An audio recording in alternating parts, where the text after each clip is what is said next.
Anak hebat pasti semangat. Hai, selamat pagi anak-anak hebat di rumah. Berjumpa kembali dengan Ibu Guru di channel Yayu Rasid.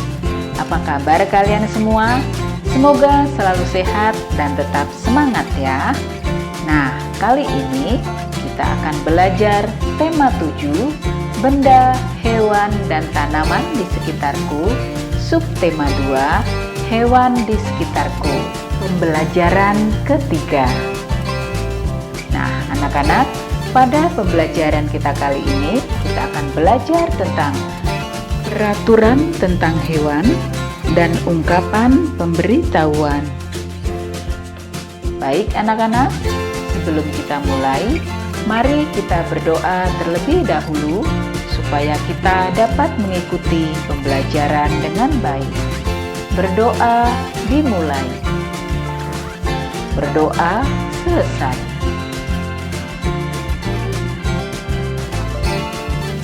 Nah, anak-anak, yuk kita amati gambar berikut ini. Nah, ini adalah kebun binatang. Nah, di sini banyak macam-macam binatang. Kalian perhatikan ya, di dalam kebun binatang ini juga terdapat ungkapan-ungkapan pemberitahuan. Kalian perhatikan ya. Nah, sekarang mari kita membaca. Pergi ke kebun binatang. Hari Minggu, Siti dan keluarga pergi ke kebun binatang. Siti melihat banyak hewan di sana. Ada gajah, rusa, jerapah, dan harimau. Siti ingin memberi makanan pada hewan tersebut, tetapi petugas kebun binatang tidak mengizinkannya. Hewan memiliki jadwal makan tertentu. Makanan hewan pun tidak sembarangan. Siti ingin sekali menyentuh tubuh monyet. Namun, petugas pun melarangnya. Petugas melarang pengunjung mendekati hewan karena berbahaya. Siti patuh pada peraturan yang ada di kebun binatang. Nah, anak-anak, perhatikan kembali teks dan gambar sebelumnya ya.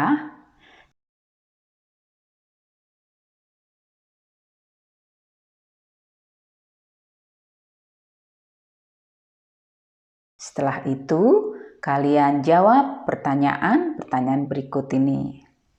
Dapatkah kamu menemukan ungkapan pemberitahuan pada gambar dan teks tersebut?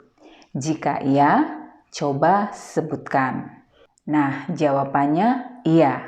Ada ungkapan pemberitahuan pada gambar dan teks tersebut, yaitu buanglah sampah pada tempatnya. Kemudian, dilarang memberi makanan sembarangan.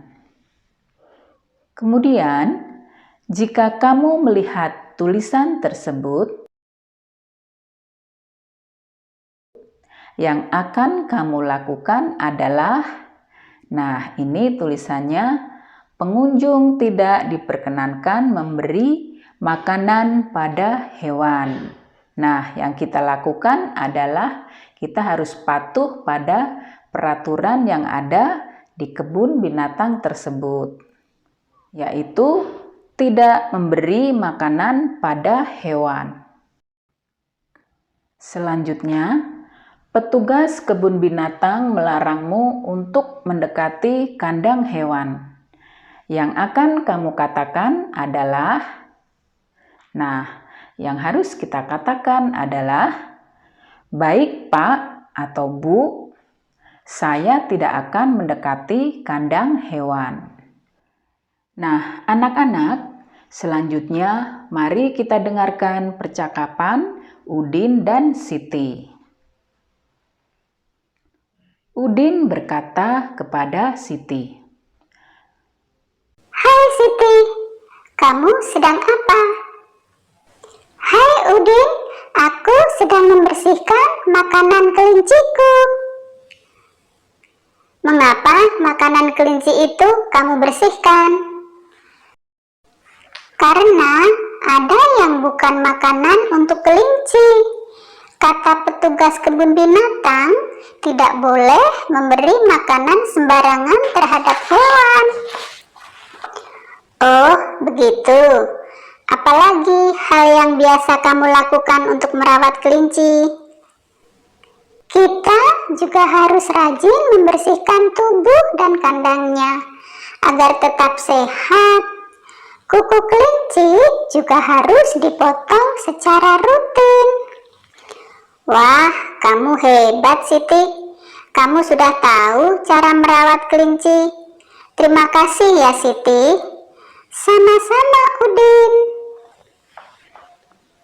Nah, anak-anak, dari percakapan Udin dan Siti, selanjutnya tuliskan aturan merawat kelinci yang diceritakan Siti.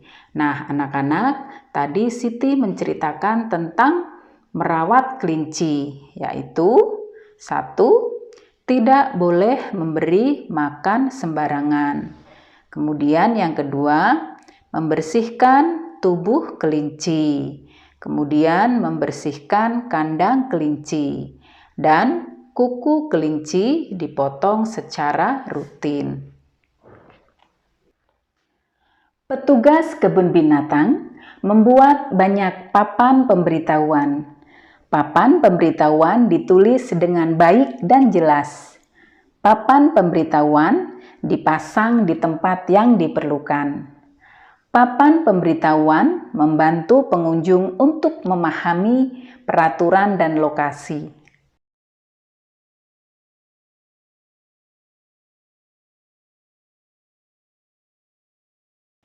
Benny berjalan menuju kandang harimau.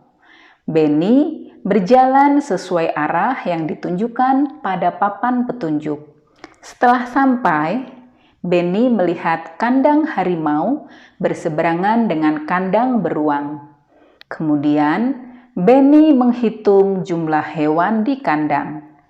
Benny juga membandingkan banyak hewan tersebut. Perhatikan gambar berikut ini dengan seksama. Ada 9 ekor harimau, 13 ekor beruang, dan 40 ekor burung. Hewan yang paling banyak adalah burung. Hewan yang paling sedikit adalah harimau. Banyaknya beruang lebih banyak dari harimau, tetapi lebih sedikit dari burung. Urutan hewan dari yang paling banyak adalah burung, beruang, dan harimau. Urutan hewan dari yang paling sedikit adalah harimau, beruang, dan burung. Nah, sekarang isilah titik-titik dengan jawaban yang benar. Perhatikan gambarnya ya. Ini ada 35 ekor ulat. Kemudian ada 15 ekor kupu-kupu. Dan ada 45 ekor ikan. Hewan yang paling banyak adalah, nah coba anak-anak lihat, manakah hewan yang paling banyak? Iya, tepat. Hewan yang paling banyak adalah ikan, yaitu ada 45. Kemudian, hewan yang paling sedikit adalah, nah coba kalian lihat, manakah hewan yang paling sedikit? Ya, tepat. Yang paling sedikit adalah kupu-kupu, yaitu ada 15 ekor ya. Nah, selanjutnya, titik-titik lebih banyak dari ulat. Nah, Yang lebih banyak dari ulat apa coba anak-anak? Iya, ikan, yaitu 45, sedangkan ulat 35. Kemudian, titik-titik lebih sedikit dari ulat. Nah, sekarang yang lebih sedikit dari ulat. Iya, tepat. Kupu-kupu, yaitu 15 ekor. Nah, sekarang urutan hewan dari yang paling banyak adalah titik-titik, titik-titik, dan titik-titik. Jawabannya adalah ikan, ulat, dan kupu-kupu. Berikutnya, urutan hewan dari yang paling sedikit adalah, coba anak-anak perhatikan, mana yang paling sedikit? Iya, tepat. Jadi urutannya adalah kupu-kupu, ulat, dan ikan. Nah, anak-anak, untuk soal nomor 2 dan nomor 3, kalian lanjutkan di rumah ya. Kalian tulis di buku latihan kalian, dan jika sudah selesai, jangan lupa kirim ke ibu guru. Nah, anak-anak, sampai di sini pembelajaran kita hari ini. Tetap semangat dan selamat belajar ya. Anak hebat pasti semangat. Anak-anak, selesai sudah pembelajaran kita hari ini. Terima kasih sudah mengikuti pembelajaran dengan baik. Dan jangan lupa ucapkan terima kasih kepada ayah, bunda, atau kakak yang sudah mendampingi kalian belajar. Sampai berjumpa kembali di pembelajaran berikutnya. Tetap semangat dan salam sehat selalu.